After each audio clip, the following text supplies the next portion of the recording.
Welcome back to my channel.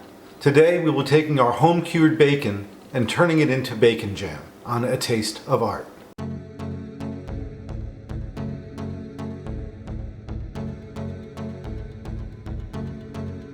What's better than bacon?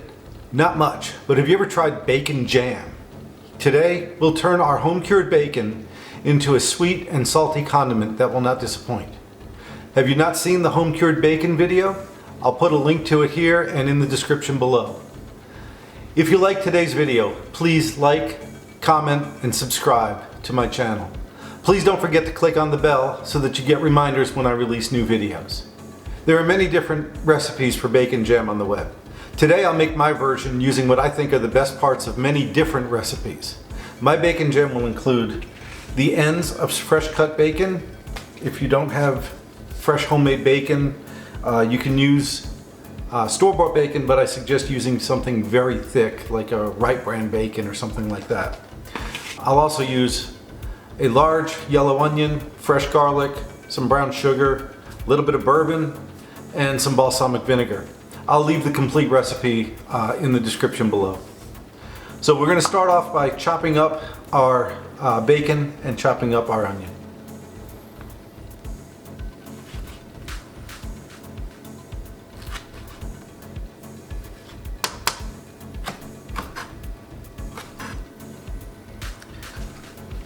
As you can see, I've just about completed putting a rough chop on a pound of bacon ends from my home cured bacon. Once I finish this, I'll chop up an onion. I like to make the onion chop pieces about the same size as the bacon pieces. So there's my bacon. I'll chop up an onion, and when I'm done with the onion, we'll come back. So I'm just finishing putting a rough chop on this onion. I want them roughly the same size as the bacon chunks. Okay, so now that the onion is done and the bacon is done, I have 4 cloves of garlic. I'm just gonna chop them up real quick and then we'll start cooking. So I'm finally mincing up the garlic. Again, I want this to disappear after it's put in. I just want the garlic flavor to linger behind. And I've got about a tablespoon, maybe a tablespoon and a half. All right, with that, we're ready to start cooking. We have everything in place, so we'll start with the bacon and we'll start frying that up. I'm going to use my cast iron pan today over a medium-low heat. I'm just going to add all of my bacon at once to a dry pan, and I'm going to cook that down until it's nearly crisp and fully rendered out. Once we're done cooking it, then we'll put the onions in and the rest of the ingredients. So we'll cook this down and we'll come back.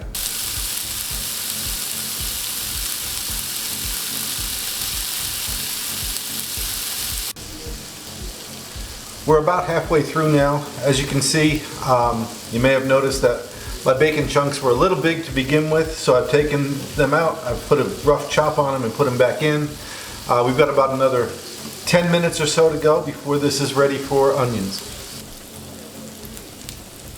Okay, so the bacon's just about done cooking here. It's rendered out quite a bit of fat. I am using the ends of my bacon, so it's not as fatty as the center would be. I'm going to take the bacon out, try and leave as much fat in the pan as I can, and then we'll cook the onions in here. If you're using store-bought bacon, you may have more fat than this. I would only leave about 2 tablespoons of fat in your pan. More than that is just, I think, too much. I know a lot of recipes call for a lot more fat in your pan than that, but I always try to leave it as minimal as possible. And I think that should be plenty. So now, time for the onions. We'll put them in and we'll let the onions cook down and caramelize. Should take about another 10 minutes or so under medium heat.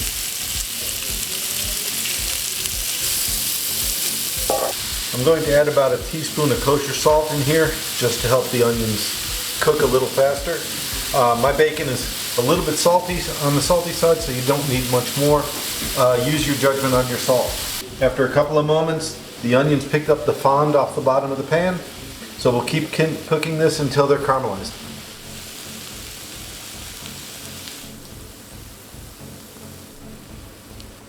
Okay, the onions are just about done.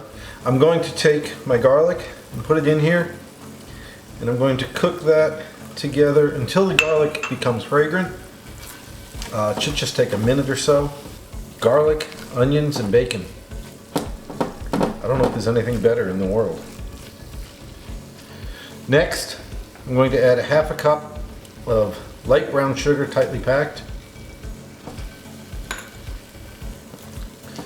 I'll mix that in really good. And then I'm going to turn the heat completely off. And I'm going to add half a cup of liquid. Now, a lot of recipes call for water at this point, but why waste a good opportunity when you can add bourbon? Always try to add a little flavor. I am going to stir that around a little bit before turning the heat back on, try and get some of the alcohol to burn out. Don't want to fire at this point in time. We'll just give that a quick stir around. The pan is plenty hot and that bourbon smells delicious. Now I'm going to turn the flame back on low. And I'm going to add the bacon back in.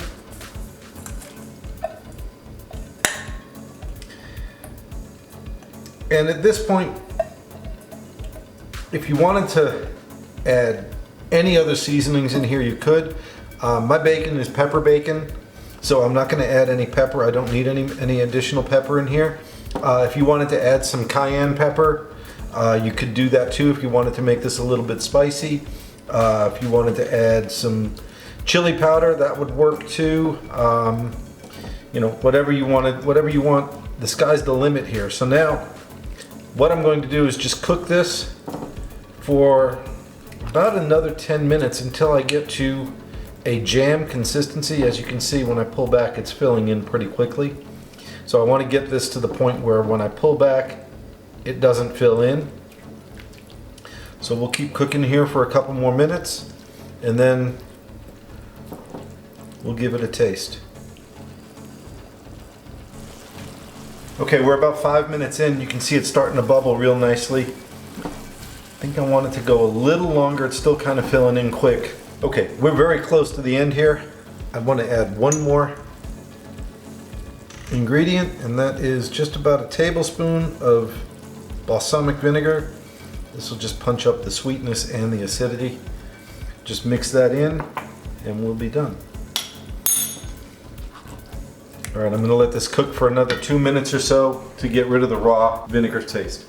As you can see, that's nice and thick. I've turned the heat off, and at this point, you have something equivalent to culinary napalm, as Alton Brown would say. You want to be very careful with this mixture. It's extremely hot, extremely sticky. Before you go to move this to a container, let it sit for about 5 minutes just to lose some of that edge of the heat. And then we'll put it in a container and we'll taste it.